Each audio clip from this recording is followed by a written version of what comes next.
যেমন রজব মাস গিয়েছে, এটা কার মাস ছিল? আল্লাহর মাস। এই যে শাবান মাস, এটা কার মাস? এটা নবীর মাস। কার মাস? এই শাবান মাসটা হলো নবীর মাস। কিভাবে নবীর মাস হলো? আয়েশা সিদ্দিকা রাদিয়াল্লাহু তাআলা আনহা বর্ণনা করেন যে নবীজি সাল্লাল্লাহু আলাইহি ওয়াসাল্লাম শাবান মাস যখন পেতেন, এত পরিমাণ রোজা রাখতেন যে মনে হচ্ছে যে আর রোজা তিনি ছাড়বেন না। এত পরিমাণ আমল বাড়ায় দিতেন, মনে হচ্ছে আর তিনি আমল ছাড়বেন না। এমনকি শুধু তাই নয়, শাবান মাস যখন আসতো, নবীজি কোমরের মধ্যে গামছা বেঁধে নিয়ে তারপরে ইবাদত করতেন। কি করতেন? বেশিরভাগ নবীজি শাবান মাসে এত পরিমাণ রোজা রাখছেন। বুখারী হাদিস নাম্বার 1969। এত বেশি বেশি শাবান মাসে রোজা রাখতেন। আয়েশা সিদ্দিকা রাদিয়াল্লাহু তাআলা আনহা তিনি বলেন, নবীজি আপনি এত পরিমাণ রোজা শাবান মাসে নফল রোজা রাখেন, অন্য কোন মাসেতে এত পরিমাণ নফল রোজা রাখতে আপনাকে দেখি না। আল্লাহর নবী বলে, আয়েশা শোনো, এই শাবান মাসে বান্দার আমল আল্লাহ তাআলা প্রতিদিনের আমল প্রতিদিন উঠায় না। আমি এই জন্য রোজা রাখি যে আমি চাই আমার আমল দিন শেষে যে আল্লাহর দরবারে উঠানো হবে, সেই আমলের ভিতরে যেন রোজা রাখা অবস্থায় আমার আমলগুলো আল্লাহর দরবারে পেশ করা হয়। রোজা রাখা অবস্থায় আল্লাহর দরবারে কি হয়? পেশ করা হয়। এই জন্য আমি এত পরিমাণ রোজা রাখি এই শাবান মাসে। কিন্তু আমরা শাবানের হিসাবেই আমাদের কাছে নেই, অথচ এই শাবান মাসের পরের মাসটা কি?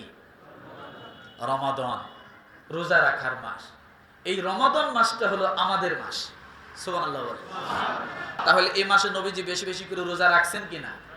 তাহলে আমরা চেষ্টা করব বেশি থেকে বেশি রোজা রাখার। একেবারে যদি না পারি, অন্তত এই মাসে 3টা রোজা রাখার সুযোগ তো অবশ্যই আছে, যা নবীজির সারা জীবনের জন্য ছিল। সুবহানাল্লাহ বলেন। নবীজির জন্য কি নিয়মিত ছিল? কোন 3 রোজা? কথা বলে। 13ই শাবান, 14ই শাবান, 15ই শাবান। নবীজি প্রত্যেক চন্দ্র মাসের 13 তারিখ, 14 তারিখ, 15 তারিখ এই 3টে রোজা প্রতি মাসে 3 রোজা রাখতেন। তাহলে আমরা এই 3টে রোজা রাখতে পারি কিনা? আর এই 3টে রোজা রাখলে কি হবে? লাইলাতুন নিসফে মিন শাবান আছে না? এই লাইলাতুন নিসফে মিন শাবান এর আগের দিনও রোজা রাখা হলো, ওই দিনও রোজা রাখা হলো, এর পরের দিনও রোজা রাখা হলো। তাহলে কি হবে? কেউ যদি এই 3টে রোজা রাখে, আল্লাহ সুবহানাহু ওয়া তাআলা তার জন্য 27টা রোজা রাখার সওয়াব তাকে দান করে দেয়।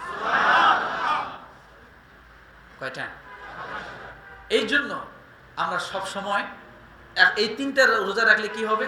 সামনে যে রমাদান আসতেছে, অন্তত ছোট মোটো একটা পরীক্ষা আমাদের শরীরের উপর দিয়ে যাবে যে আমি রোজা রাখতে পারবো কি পারবো না।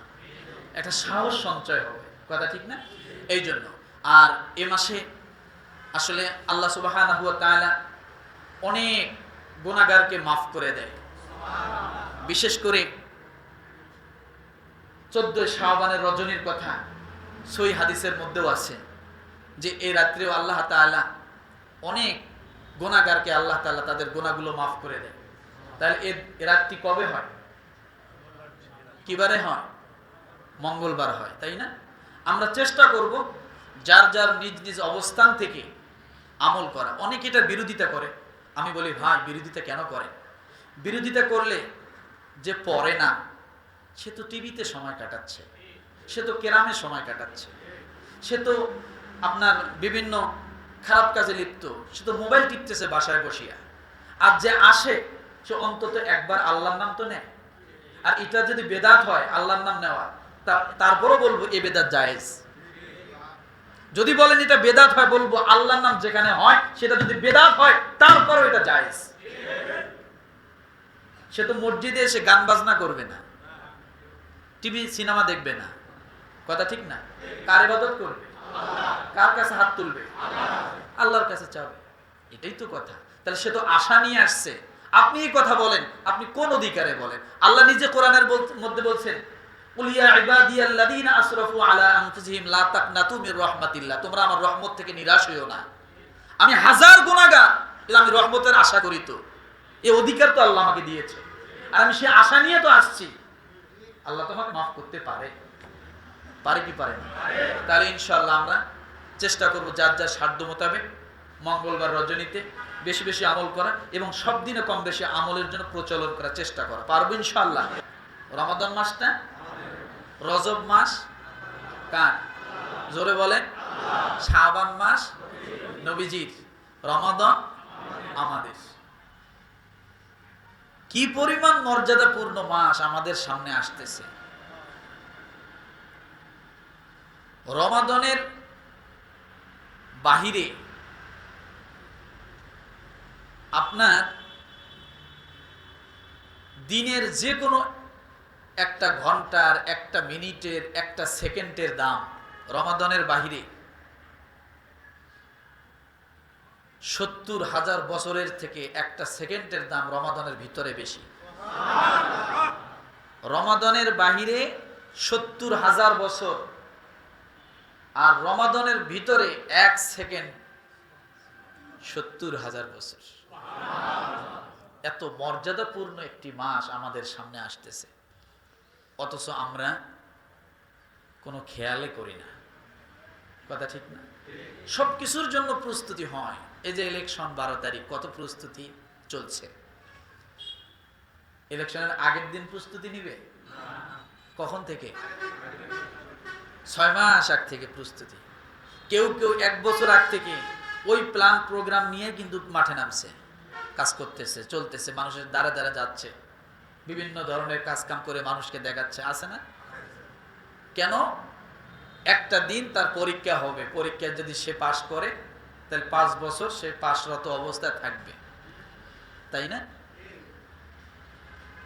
আর আল্লাহ সুবহানাহু ওয়া তাআলা বলেন, তার হাবিবের মাধ্যমে জানান যে রমাদান মাসে একটা নফল হবে একটা ফরজের সমান।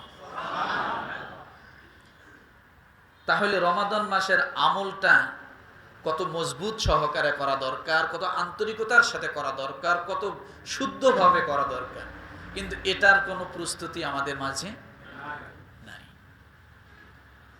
এই জন্য আমল নিজে করা, পরিবারের লোকদেরকে আমলের কথা স্মরণ করিয়ে দেওয়া।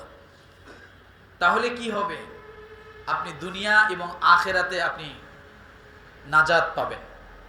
আর যদি এই কাজটা আপনি না করেন, তাহলে এটা তো আর আমার কথা না, আমি এতক্ষণ যা বলেছি আল্লাহর কথা।